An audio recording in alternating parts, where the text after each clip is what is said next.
This podcast is for a mature audience and may be viewed as inappropriate or insensitive to some. Listener discretion is advised. The intention is to share conversation of like and unlike-minded individuals as they try to be the best them they can be in a life full of challenges, searching for love, acceptance, and positivity. Call 669-241-1422 and share yourself or catch up with Sweet Baby Jay for an anonymous face-to-face interview. Feel free to call in with questions, stories, thoughts, or anything you would love to talk about and share.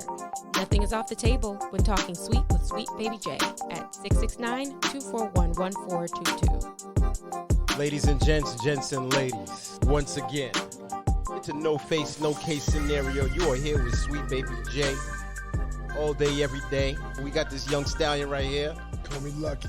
Oh, we got Lucky. That's what he going by. And you know what? I ran into this young man in a store, and I approached him because he had some things going on.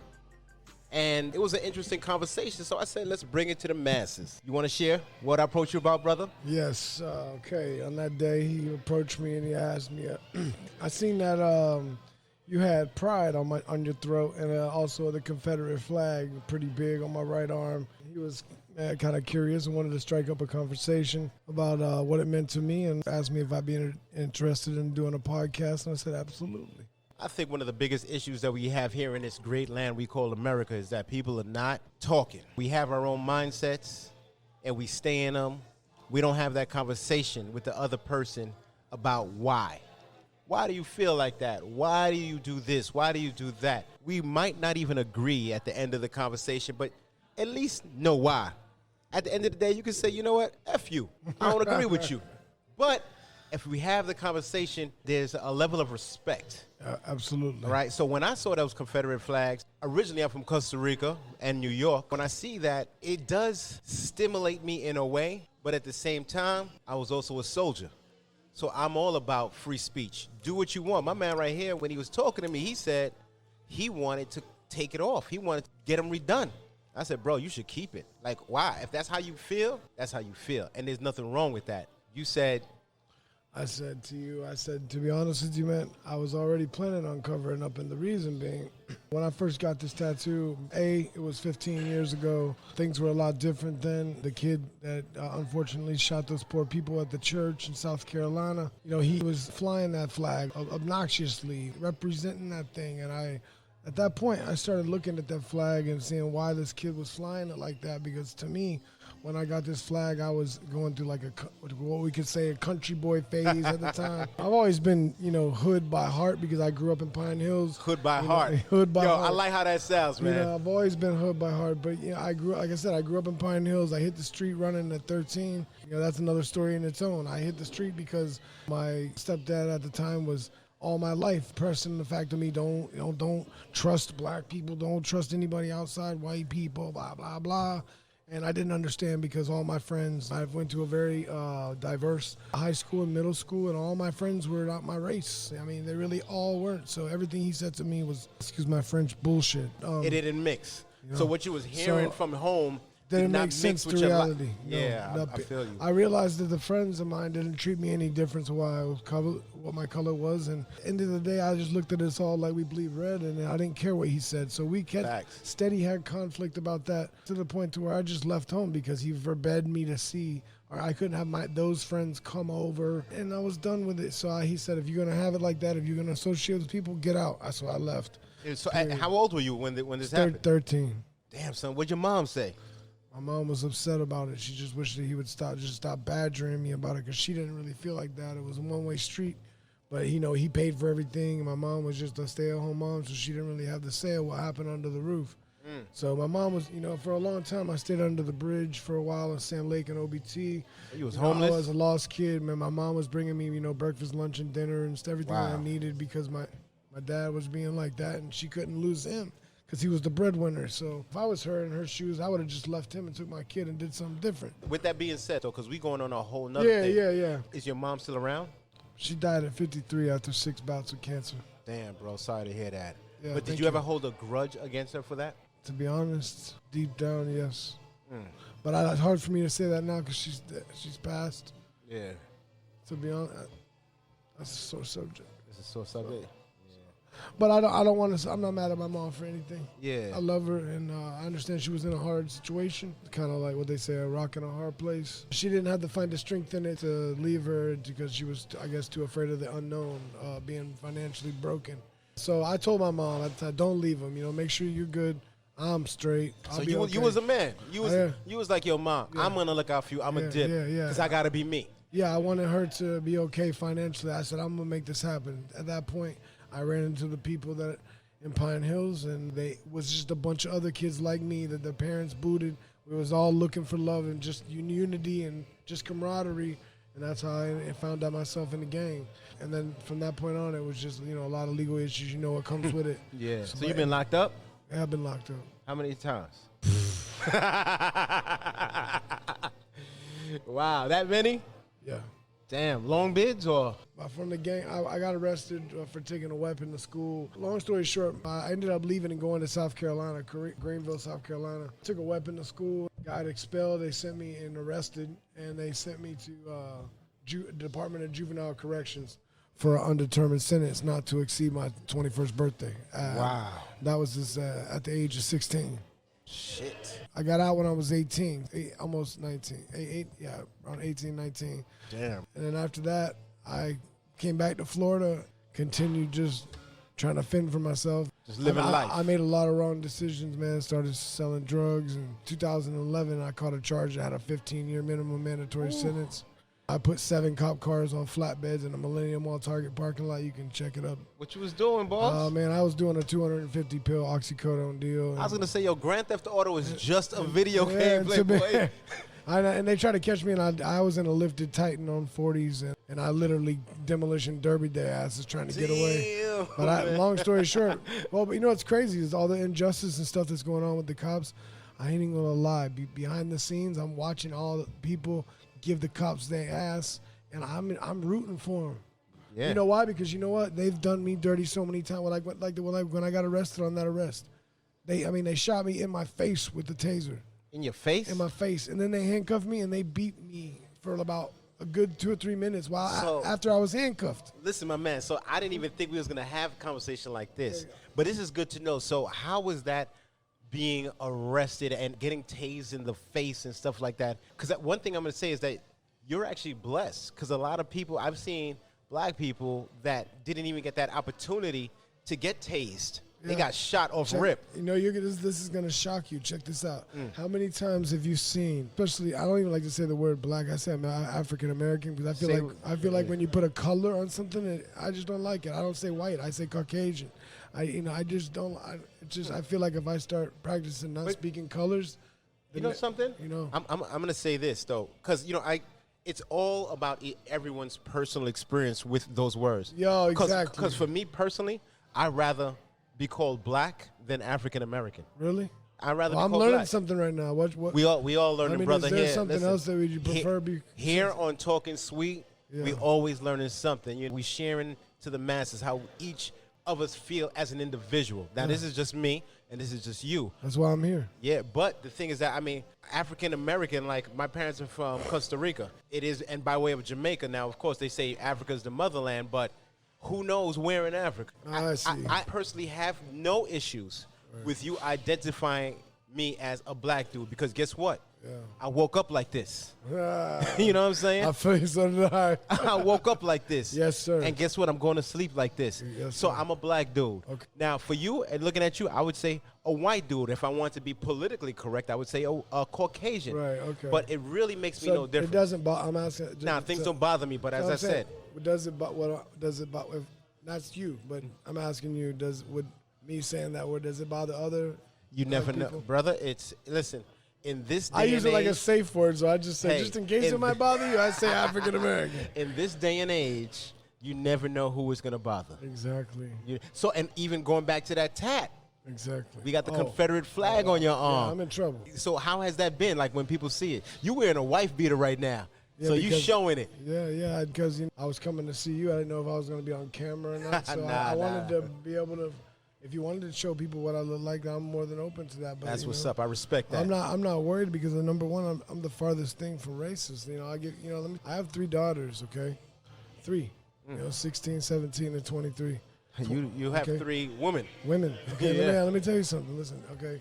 If I was gonna be racist at all, even if something was gonna create me to be, some things happen to people and they're not racist, but sometimes something happen, like Something propels you to that. Yeah, like let's say, hypothetically speaking, some guy's daughter gets killed by a black guy. It happens. Okay, and then he wasn't racist before, but all of a sudden he's so filled with rage, he just has to take it out on all black people. That happens. I got a story for you about that. Now let me tell you. Go ahead. Now listen, my 23-year-old daughter, she's 24 now. She was unpurposefully given HIV from a black guy, along with 37 other white women. My daughter was one out of those 37. You know why? The black guy slept with a white prostitute that had HIV. She didn't disclose to him that she had HIV. So because he got mad, now see this is I reversed it. Now he went out on purpose and infected as many. It wasn't just prostitutes. Any white woman he could land, he unpurposefully infected them. And, okay, let me tell you something. And it didn't make me racist, but I let it go and I said God's gonna deal with people like him. And you know what I did though? But in my impulses, I went into the heart of Sanford. I went to his door with a 38 in my pocket. So and I was gonna in my right pocket I had a 38 and I held out my left hand. And I said, if you can give my daughter HIV, all I want from you is to come out here and shake my hand like a man. And I was going to shoot this guy in his face. But you know what? I said a little prayer. God, don't let him come out of this house, please. It's not fair for me to leave my other daughters because of this. And you know what the guy did? He said he wouldn't come off the porch. He said, I'm good. You never got arrested? He said, I'm good. No, listen, it gets better. Nothing happened that night. I went home, and I thank God that I didn't have to throw my life away. But guess what? 5 months later, he got federally indicted. He's gone. Yeah, that's what I'm saying, because so God with dealt stuff with like that. God dealt with it. But you know what? How's your daughter doing? The moral of the story is, if anything was going to make me racist, there you go. But it didn't. Gosh, okay? damn, he made that choice to do that. Yeah, you can't control how somebody else thinks or their negativity. Exactly. But you can definitely 100% control your own actions and where they will lead you and how they'll affect your family. Exactly. How's your daughter doing, brother? She's just hanging in there, man.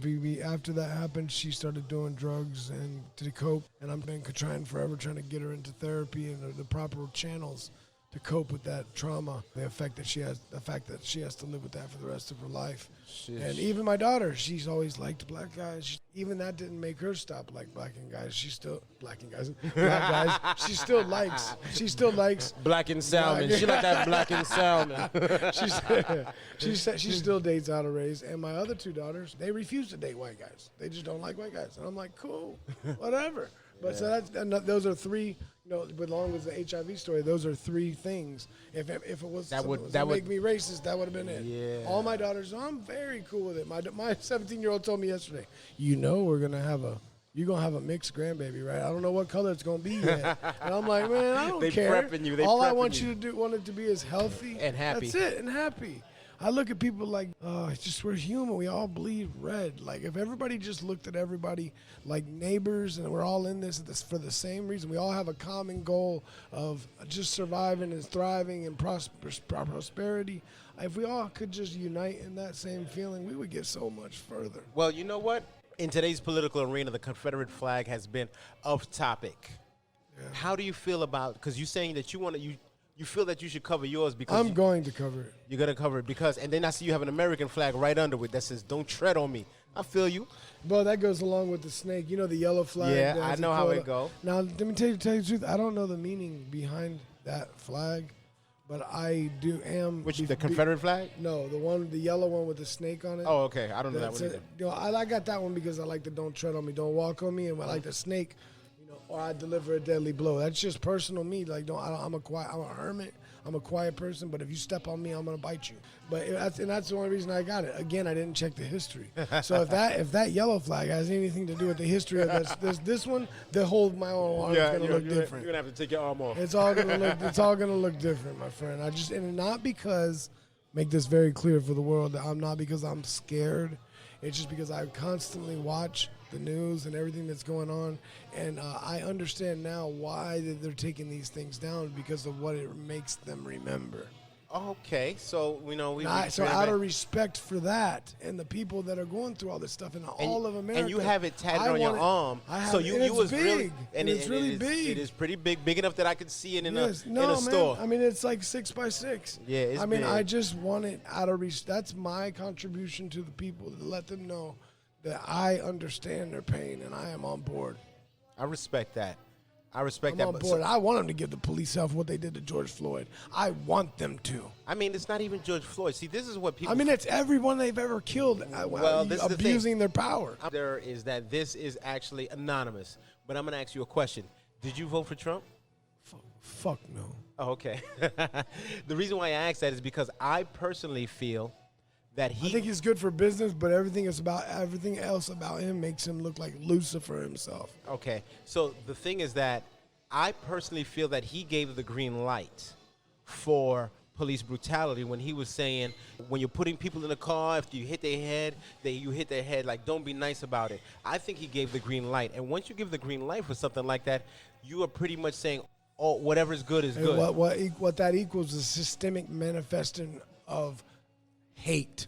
Yeah. And he also acts like the leader of the right, the hard right movement. He's like, I really think that the people in the races, farther up north and east and all those compounds, I really think that they look at him like their leader, and it's sickening. So it's strange because for the wrong reason. No, but this is the thing. It's strange because you have a Confederate flag tatted on your arm. A lot of people are waving the Confederate flag, saying, I should have every right to wave my flag, which I agree. They should have every right to, but at the same time, you do need to take into consideration the feelings you'll hurt, the people that you hurt, and how this impacts others. Yes. Everything that one person does has an impact on another in some way, shape, or form. If a doctor drinks and has too much to drink the night before and goes into surgery, he was just having fun, enjoying himself, but guess what? He could kill somebody. Exactly. Things have impacts. When you see the fact that you have this tatted on your arm, but you personally say you were not aware of the meaning of it when you got it. It was fun. It was pride for your culture. Country, Southern heritage. Southern heritage. Nothing more than that. It's heritage, not hate. Heritage, not hate. That's it. Even now, the way that so many people have done such atrocities and just hideous things to the black community, and they all fly that flag. And since they did that, it's the reason that I don't care whether it's history or not. Deep down inside, I'll always know my history and what wars were fought for what. But it's not for now. You better than me because I don't know. I don't know any of them. It's not for now, and it's not. And because those people decided to do those things and represent that flag, I don't want it on me. The only war that I know about is the Iraq one because I was there. The only war that's going on right now is the one that Trump created here in America. It's called racism. Well, I'm glad you describe it as a war. That is a very good thing. It's a war. It is a war. It is 100% a war. And when you put federal officers on shoot tear gas at protesters on our personal grounds, it's disgusting, brother. It's the only word. I'm gonna have to say it's really good having this conversation now. Absolutely, anyone that knows me knows that I don't back down. Yes, there's no fight that I walk away from. And all that. When I train to be on top. I train to make sure. What people fail to realize, there's guys that lift weights, right? And they just lift to be strong. Yeah. That really doesn't mean much unless you plan on wrestling. Right. You have to train to outlast. And that is my story of life. As I said, we were talking before we sparked up these mics. There are hip-hop songs or country songs that we feel a bond to. And Jay-Z had an album with Rock La Familia in which at the end of the song, he said, I will not lose. And for me, I took that. So everything I do in life, I take that. I raise my children as in I will not lose. We will not lose. Everything, when I work out, it's like I will not lose. So I train if I'm fighting, like you might be getting the best of me, but I'll make sure I'll outlast you. And I'm going to destroy you at the end. Yeah, exactly. And that's how I live my life. Listen, there are people that can be abusive, but guess what? I will outlast you. Exactly. So you have several tats on you because it's not just Confederate flag and the American flag on the tread on me. You have quite a few hip-hop phrases on you. Yeah, I do. So you are a big fan of hip-hop. Big fan. Damn, bro. I'm very diverse and open-minded. I could word for word. You a fighter too? You fight? You like fighting? I see. That's why I asked. I see get some tatted on your knuckles. I used to Muay Thai fight. I like fighting with my elbows and knees, but to be honest with you, I haven't had a fight nor an arrest over 10. I'm happy about that one, nor an arrest. I haven't had a fight nor arrest in over 10 years. 10 years, so I'm congrats to you, Playboy. Good. Once I realized that I could beat the fight with the initial cops, but not win the war. I just gave up with the fighting the cops. Period. I've been good, man. I've just been working, but what are some of the hip hop I got Sky's the Limit from P Diddy. Okay. Biggie, you know what I'm saying? What made you get that one? I got that one when my mom passed. And, she always told me as long as I didn't look back, I got the don't look back on my right hand. Mm-hmm. As long as I didn't look back and dwell on the past, the sky's the limit. Respect. And then if anybody got in my way, they could get some. I feel you. You know, don't let anybody get in the way of your goals. Other than that, I got, the pride on my throat. I got pride on my throat. Really big and bold. Well, the pride was the first tat that I saw. They usually does. Yeah, I was like, oh, okay. Well, what are you proud of so much there, mister? Hey, listen, and as I said, I don't back down. I asked those questions. Yeah, that's awesome. I saw the pride, and I was like, okay. And then you've seen the little pieces of a Confederate and under then I saw the Confederate. So I say, I got to talk to this man. I was like, what, is it does it say pride to eat pasta? I don't know. I got to look. But no, but prideful that I eat sandwiches. Yeah. He's like, this guy must think he's proud that he got the slaves freed. What the hell? Yeah. But anyways, I got the pride. But the reason I got the pride, to be honest, when I started having daughters, I realized there was a lot of things in life that I had to swallow my pride about. So that's why I put it on my neck so big. So true. And and then also that was it was biblical. So, and all the 7 deadly sins in the Bible says that all 6 other ones stem from pride. Damn. So that's why I got it up here like a stem of a tree, growing upside down. And I got, on my wrist, I got gluttony, I got jealousy. On the back of my neck, I got greed, and then down my calves, I'm gonna put lust and malice. I don't want to put the word hate. I wanted to put hate, but because it's a 4-letter word, and aesthetically it would have looked nice, but I don't like that word. But so I'm gonna put malice. I like malice, yo. Something about malice. Yeah, because a lot of people, they don't know what it means, so it's a conversational piece. What does that mean? It means hate, but I don't want to say that. Something about malice. We all have a little malice in our hearts. We all have a little. For something, yeah. We all have a little malice, a little hate in our hearts, but I think it's okay to have that, because you have to stand up for something, and whatever you're standing up against, you really instead gotta hate it. Yeah, so whether it be injustice, we gotta hate injustice in order to effectively fight against it. Yeah, injustice has been the story of my life, man. I mean, bro, I started out talking to you in a parking lot, and here we are. I mean, your story's pretty deep, brother. Like, you have heard nothing, man. I mean, we're talking. You want to have the conversation with me about my tattoos and whatnot, my beliefs and stuff. But when it comes to the story about my life, man, bro, we got time. I've been shot. I've been shot. I've been stabbed. How did that feel? I felt like someone was putting a torch on me that wouldn't take it off. Where'd you get shot at? Right in my ass. Ooh, you was like Bubba Gump. It shot. They shot me in my ass. And literally, the bullet lodged into my tailbone. They said if it would have been 2 inches down, it would have blew my junk off. Wow. I was running at the time.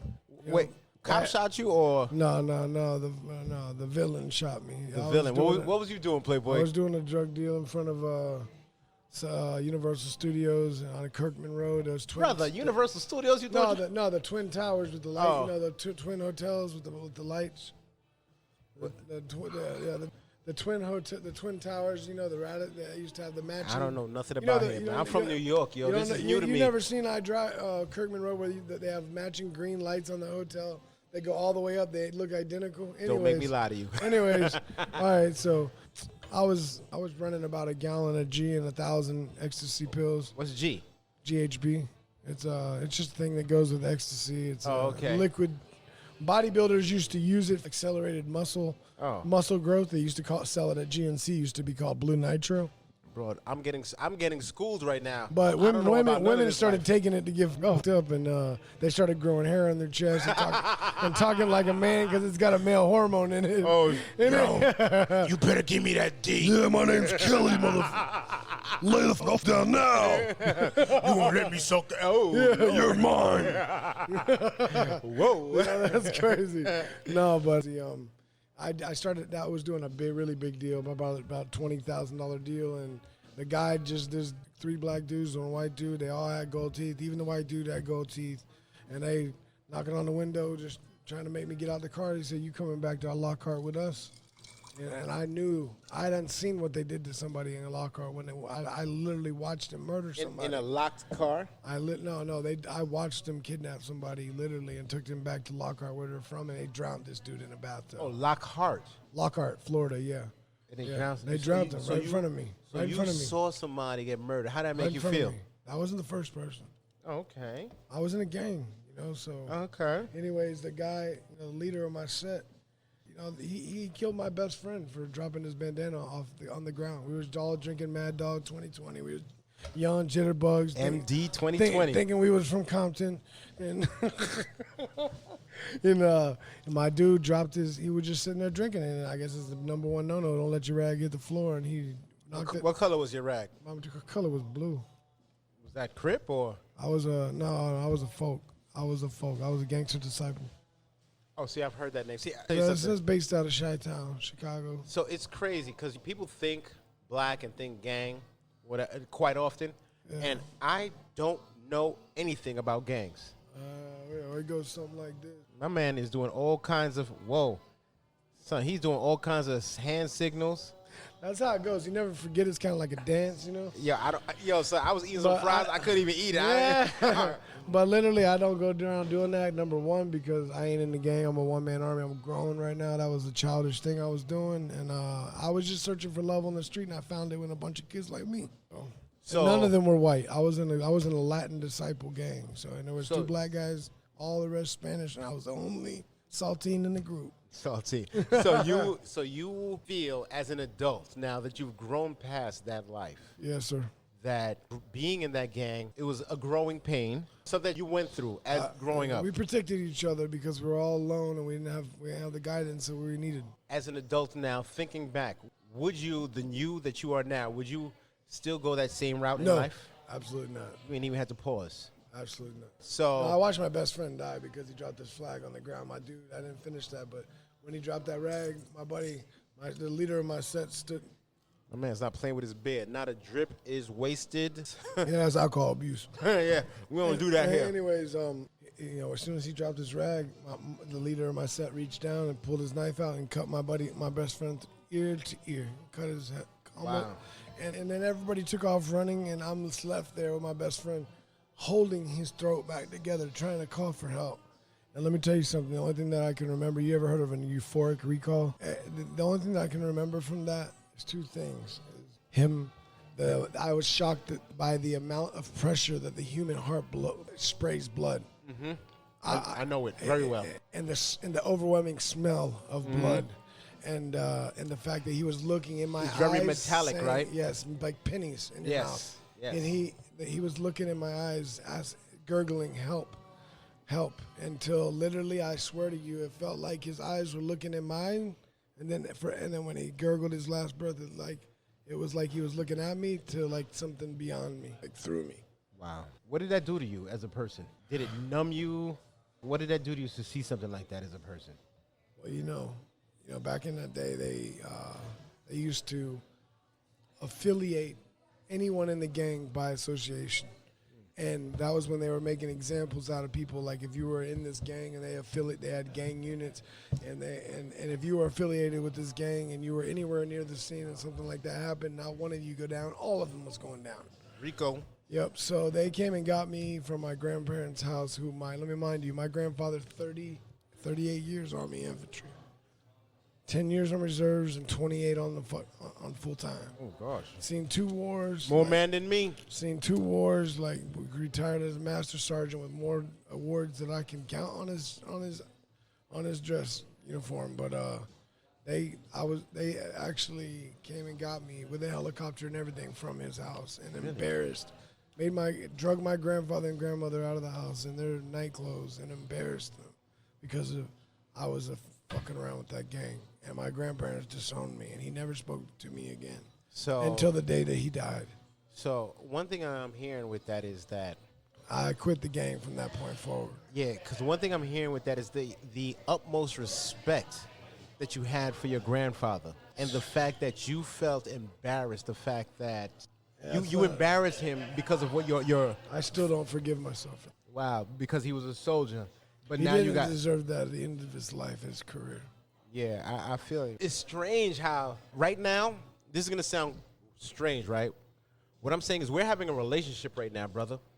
Sounds strange to say that, but I believe that people have, even if they come into contact with another person for 30 seconds, it's a relationship. It's a relationship. No, I no, brother, you don't have to stop nothing. I'm sorry. No, don't be sorry, man.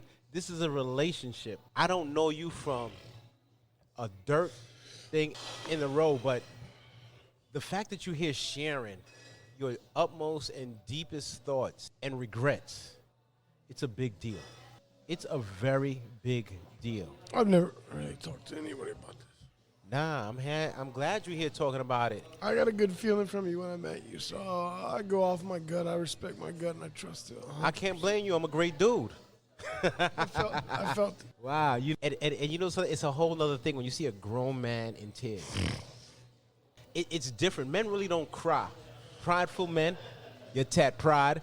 Prideful men don't really cry. Listen, when my brother. Once you get, sorry to interrupt you. Once you get broken all the way to humble, and you start really opening your eyes wide open, wide open at the whole world, and take your shoes, kick them off, and stand outside the box. You see things a lot different, and you start respecting and caring and having more empathy for things that you never did.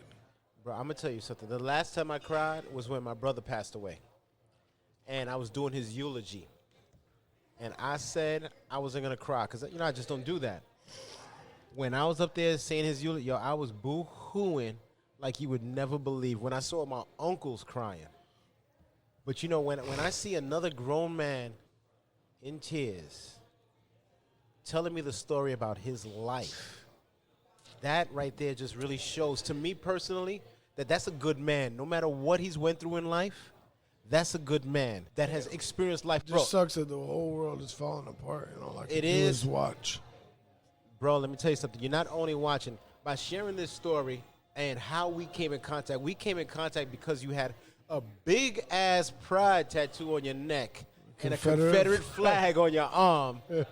I had to come in contact with you. And now we're going to share this conversation with the masses, and hopefully there are others listening that will understand that, listen, some people might have this tattoo. Can't judge a book by its cover. They may be regretful of this tattoo. Some people just not educated as to how it hurts other people. And some might still, even though it may hurt other people, they may stand firm on this is just Southern pride. Yeah. Granted. Take time to get to know me, man. That's all what I would say to the people is just take time. Just open your mouth. Say, hey, hello. And then you'll figure out. That's how we having this conversation. I said, hey, hello. Exactly. I said, hey, hello. And here on Talkin Sweet, listen, no topic is off the table. Yeah. And the reason for that is we're all human. That's it. What is lost in today's society is humanity. Yeah. There is a lack of humanity in being human, which is why a dickhead would drive a vehicle into a crowd of people because of his asshole beliefs. Which is why somebody would walk into a church and shoot up people because of his beliefs. Yeah. Which is why an officer would put his knee on another human being's neck and stay there. I can't breathe. While he's saying I can't breathe because there's a lack of humanity. If I would have been there, and I know a million people have said this, man. But you know what? I've been arrested in the past because I told you I watched my mom be beat when I was a kid, okay? So for my whole life, I've been against any man. I don't give a shit if you're in my family, if you're not. I don't give a shit. If I see another grown man, like if I was sitting right here and this guy over here smacked that dude, I would demolish him. No questions asked. I wouldn't even talk about it. I know it's not my business, but I'm going to stick up for that girl. A lot of people do that. A lot of people, when they see a female get hit. I've done it 1,000. I've been arrested at the Florida Mall. Same thing. And you know what? This is the good thing for your story. You know what happened? I walked out of the mall. These is a Spanish couple. I thought it was a couple. It was a dude and a girl. The guy had his belt wrapped around his hand with just the belt buckle hanging. Usually they wrap it with the buckle so they can only hit with the belt. He had it wrapped opposite, that belt first, and so he had about 6 inches with the buckle hanging on. And he was beating this girl in her face and her back. Buckle. He was splitting her shit. Okay, no questions asked. I ran through two lanes of parking and Hail Married his ass about 14 feet. Knocked him past about a car and a half. How you get? I mean, talking about world starred his ass into fucking heaven. I'm talking about, and guess what happened? The girl jumped on me and started hitting me with her shopping bag. And you know what I found out? It was his sister, and he was beating her because he caught her with the black guy. No shit. And I didn't know this, but I was just doing me, protecting too, man. This is verifiable too. I went to Cypress Creek High School. Okay, I was a star football player. Star. I mean, I started in my 9th grade year. By my 10th grade year, I was on starting line varsity. I can see it. You a big boy. I was a starting line varsity middle linebacker, okay? Let's tell the truth. You never missed a meal. No, I missed plenty of meals. But yeah, most of the time I don't miss a meal. But let me tell you something. I had a scholarship. I knew I had my pick of colleges from 10th grade on. How you fucked that up? And guess what happened? 2 of my own teammates, Fernandez. Damn. You guess what happened? This is anonymous. You dropping names. Listen, I don't care. It's fine. You know what they were doing? There was this kid standing in front of the school store now in the morning. Now, mind you, my mom and dad were crackheads. I didn't have a chance. My mom would sell every refrigerator we had so we could just eat out of a cooler. Couldn't believe that I didn't give up high school or middle school long before I got there, but I stayed pushing. You graduated? And no, I got my GED when I was in prison in South Carolina. When I was in that high school that morning, my mom was doing her smoking thing, and every morning was a bad morning until I got out of the house, and then I felt free. Okay, away from the bullshit at home. So when I got to school, this guy, Fernandez, was standing in front of this kid that has got Down syndrome and only about 20% of his sight. Okay, these are my teammates, big dudes, big football player dudes. This is my guy with the Down syndrome. He had to have a stick to walk, like a stick with the red thing on the end of it. Yeah. He was walking around. My own teammates. One would smack him on one side of the head, and then he would look. And he would look, and then when he looked and nobody was there, the other one would smack him on the other side of the head. And then they did that. I watched them for about 5 minutes keep tormenting this kid. And I don't know if it was because I just had a bad morning and I was whatever, but it was wrong what they were doing. And I've always been the one to stick up for the underdog. So guess what? I ran as fast as I could. Like I was trying to catch on kickoff return, but I was running as fast as I could. And first dude I hit, I know he was going to sleep. He went right to sleep, and his brother swung at me, and I weaved that shit and knocked his ass the fuck out. And I didn't continue beating him. They were both laid right next to each other doing their little twitch and, But guess what? And I went right away to asking the kid, are you okay? Are you okay? And he said, all he said to me was, my hero. He said what? My hero. My hero. Oh, damn, Playboy. And you know what? It made it worth it to me right then. Let me tell you something. Back then, that was way back when. I had my class in '98, so you can imagine. Right when that happened, and I was talking to the Down syndrome kid. The school deputy grabbed my arm, and I just threw my arm back because I thought it was one of them. Broke the deputy's nose. He drew back, shot me right in my throat with the taser, knocked me down on the ground, threw his knee on me, and put me in handcuffs. They took everything from me. They took my scholarships that were going to be available to me because I stuck up for that kid that they were assaulting. See now, how life you know is? what? My mom was a crackhead. She couldn't afford an attorney. I had no chance. I had to just take that. But to now day and age, if there was a kid that did that, he would be a hero. And with the right parents to give him the right counsel, he would have been a hero. And not only been allowed to continue school to follow his dreams, just not the charges on his record. I caught a felony on my record, and that same day lost everything that I had worked for. Damn, boy. And that's why I built a hatred for the police, and that's why way on down the road I got an aggravated battery on a Leo, and I got 2 more battery on a Leos with causing permanent bodily disfigurement. Because I had it bottled up, and I let it out. But you know what? I went and I saw a therapist, and I got past all that shit. So you personally see how much interactions with 911 can impact your whole life. Because you had a ride. Oh, bro, I was done. I was the only one in my family that was going to break the cycle and make it. You know how exciting that could be for a kid? Yeah, I do to know. To know that everybody in your family I was the first one to go to college looks in at my you family. like a black sheep. Oh, you came from black sheep. You're going to be a black sheep. Nah, I'm going to show you. And then the cops come along and just let me know forever I was going to stay a black sheep. Wow. Sorry to get so deep, man. Man, listen here, talking sweet, brother. There's no such thing as too deep. I'm loving this because I had no expectations when I approached you on this of pride and it was gonna go this deep and Confederate flag. So I'm really enjoying this. And when I say enjoying it, not because I'm enjoying your pain. I never talked to nobody about my life. But like I am this. enjoying the fact that a grown ass man is sharing his innermost with a stranger based on something that I was like, yo, this dude wild. Like, he with his Confederate flag and pride. Well, enjoy it because it's going away with No, well, listen. I think in a couple weeks, maybe even in a week, I'm gonna do it. Listen, for me personally, you want to really mess their heads up? Put Black Lives Matter over the Confederate flag. Yo, my G. Really? Hey, actually, that would be a good cover because it's hard to cover up things. No, big and bold and black. Don't cover it. No, don't cover it. Just put it, Black Lives Matter, over it. No, but see. If I don't cover it, I could still be a victim of somebody else's ignorance if they see that shit on me. My man. I still could be. That wouldn't mean a full covering. No. Don't. Me personally, and this is just me. It's your body. You're gonna do what you want to do. Yeah. Listen, I'm open-minded. I'm gonna say, put Black Lives Matter over it. Listen. And this is me talking as you. You mean like leave it to where you could tell it was there, but bold black over it? Yes. Because I'm saying, yo, listen, you got to have your Southern pride. Yeah, I got this tattoo because of my Southern pride. I'm a Southern boy, and I'm talking as you because I am nowhere a Southern. But I got this because of Southern pride. Yeah. But you know what? At the same time, I understand how much Black Lives Matter. When I say Black Lives Matter, I'm not saying that white lives don't matter, but I'm saying that I understand. Yeah. It's clear that white lives matter because I'm a white dude.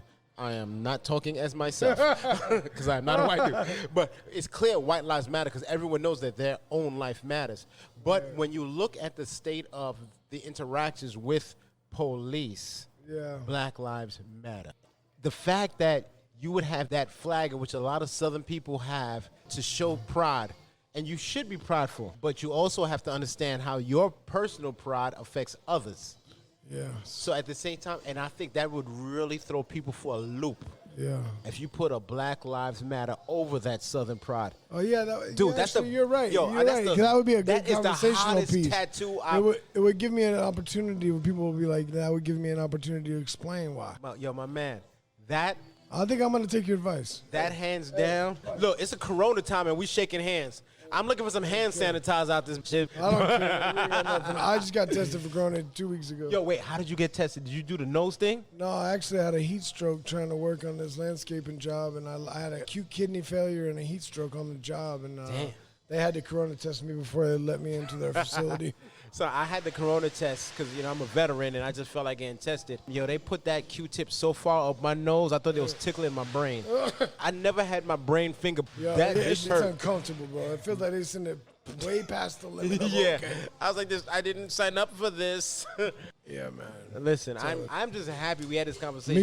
Me too. 100%. Very, very deep conversation on your personal life, on the fact that how the interactions with police has changed your life forever. You had other avenues that you could have went, but because of your interaction with police, they're gone. Yeah, they ruined it for me, man. That's why I did what I did to the 3 cops that I did it to, because unfortunately it wasn't those 3 cops' So you fault. feel a grudge. I felt I'm a Scorpio. I take my grudges to the dirt. To the dirt. I do not let go. And I felt like I owed it to cops. They took away my whole entire future, and that's why I brutally beat the shit out of 3 of them. But then after that, that's when I realized, okay, you can beat up as many cops as you want. You're always going to go to jail. You're always going to get another felony conviction, and you're only going to screw yourself for the future. So wait a minute. So I tell myself, I got it in with those 3, so I'm gonna let us chalk it up. But this is the thing, though. So now I'm going to address another serious topic, because you actually had the opportunity to beat 3 cops. Oh, you're really good, too. But a black man can be running away from the police because he's afraid to go to jail because of the fact that he has outstanding warrant because he didn't pay child support, running away and be shot in the back because the cop was too fat and didn't want to chase somebody. But yet you as a white male had the opportunity to lay hands on officers. There's this thing that people talk about when they say white privilege. I understand. Do you feel that there's such a thing as white privilege? Absolutely. Absolutely? Absolutely. It's the white privilege is the fact that white people don't understand they'll never understand what it's like to be persecuted for the color of their own skin. Ever. They'll never realize it. They'll never realize the privileges that they get that other colored people don't. They'll never realize that the privileges, the upper hand that they have when they go to court compared to a black person. There's so many things that white people are afforded the things, are looked at different, discriminated at against different. There's so many landlords that just, whether they'll admit to it or not, they'll go through applications. I literally have personally known a landlord and a property manager that literally would take every one of the applications that said black and put them to the side without even no further investigation. That made me fucking sick. It made me sick. A previous job that I had, I was actually, it was a quite lucrative job, and I was paid incredibly well. And on every application, put that I was an African-American male. And you know, I never got called for any position. And then I heard of an article in which this young man said he changed it from African-American. I've heard about it. Yes. Well, I changed all of my to 2 or more because I am Spanish. Yeah. You see a black man before you, but I am Spanish. Yeah. Even though I don't speak a lick of it. Dominican. Nah. Costa Rican. I'm Costa Rican. But they don't know. They don't know. Yeah. So I'm Costa Rican. To all yous out there that hola, tico. Pero no se preocupe, que dame un chance, por favor. And this dude speak better Spanish than me. Go figure. So now I put 2 or more. Do you know that every application that I ever applied for that said 2 or more, I was called for an interview for every job. But when I put African American, I was not called for one job. Go figure. That's life. That's sick. That's sick. It's sickening. And this whole system is rough. I'm putting it out there. So it's compromised. It's rigged. It's rigged. Yes. So when we talk about, this is a whole nother topic, when we talk about defunding the police, I personally don't believe in defunding the police, but more funding needs to go towards education so that we can keep young kids on the right track and develop a society that has adults in a better position. Yeah. You know, not defunding the police. I think they should give all the police, I think they should, instead of defunding the police, I think they should do a radical reconstruction of the police. And I think that, I don't know, I would make all the police officers take lie detector tests, and if any of them fail any kind of racial questions, should be automatically disqualified. Well, whether it's admittable in court or not, I don't give a shit. That lie detector test tells you when you're telling a lie. Well, listen, my man said that he feels that all police officers, as a part of their training, should spend about a year in the prison system as a corrections officer before you go and be a police officer. Aha, that's even better. Because as a corrections officer, you don't get that weapon. Exactly. So you actually may have to talk yourself. You have to understand better the mindset of a criminal. So now you're this is where you're going to send somebody. Do you really want to send somebody there? Exactly. Do they really deserve it? Do they really deserve it? To be in that, okay. Yes. And also, like... do they really deserve to be in jail? Or, I'd not say jail, but in the prison system? It really... I think if police officers had to spend time in the prison system to see where people are going, to see that you're not just a badass police officer. Right.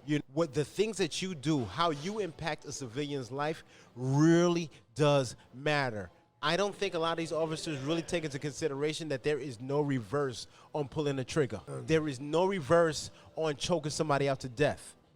Listen, me personally, I know that I can put incredible harm on somebody, but I'd rather talk it out. You know what I really believe in? So many people are gonna so many people are gonna disagree with me on this one. I really think I don't really speak too much politics because I'm a convicted felon and I make no smatter and all that. But what I really think that should happen is I think that every time that someone where they have no doubt, 100% facts that this person has definitely killed this person and is guilty of it, excuse me, I think that they should be executed within weeks. That way, you know what would happen?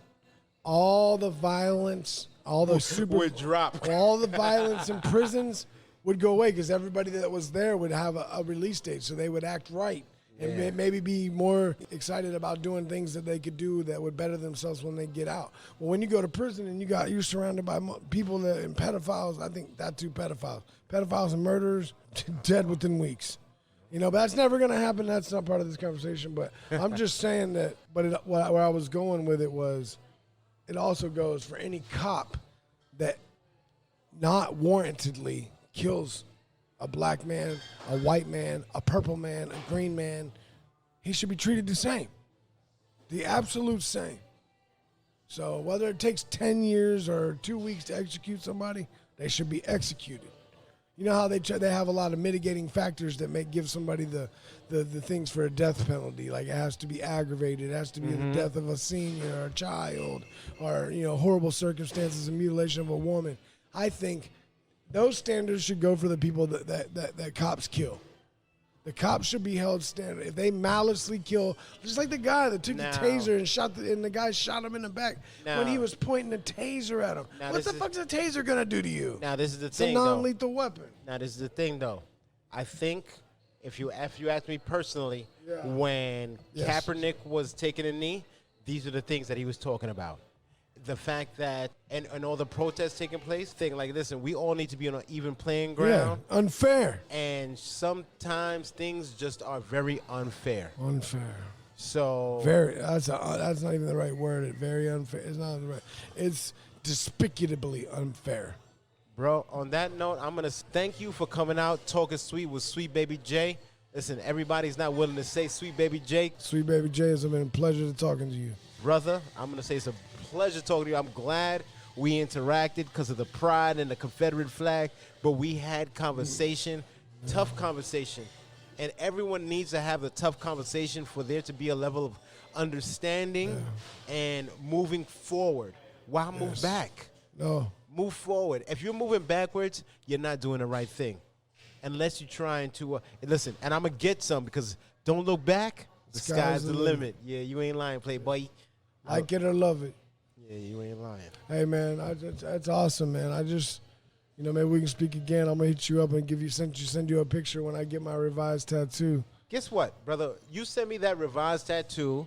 Whenever you do it, I'm going to do it the way you just told me to do it. I was about to say, I personally would love if you put Black Lives Matter over. I got you. Because, there's a lot that's going on with that. No, there's a lot. Because for a white dude that has a Confederate flag on his arm and don't cover it, but put Black Lives Matter mixed into it, there's a lot being said right there. There's a lot being said right there. Mess up everybody's head. Sometimes, Oh, yeah, like I said, it was nothing about fear, so it's never going to be about fear. When you recommended me do it over it, like blatantly, like, right over it, that intrigued me because I want to tell those motherfuckers out there that are promoting these skinhead fucking racist people, I want to show them that, cool, I want to tell those motherfuckers, I ain't scared of shit. And if you believe in that, you can come get some too. That goes to you white folks out there that are racist, man. You call me a traitor, call me what you want. I'm human like everybody else. We all bleed. And then on that note, I'm going to say thank you for talking sweet with Sweet Baby Jay. Absolutely. And opportunity talking with Lucky here. Time, brother. Yo, we had to have the conversation in order for there to be progression. Bless up to everybody out there. Stay sweet, stay sexy, stay handsome. Be the best you that you can be because we doing it. 100, man.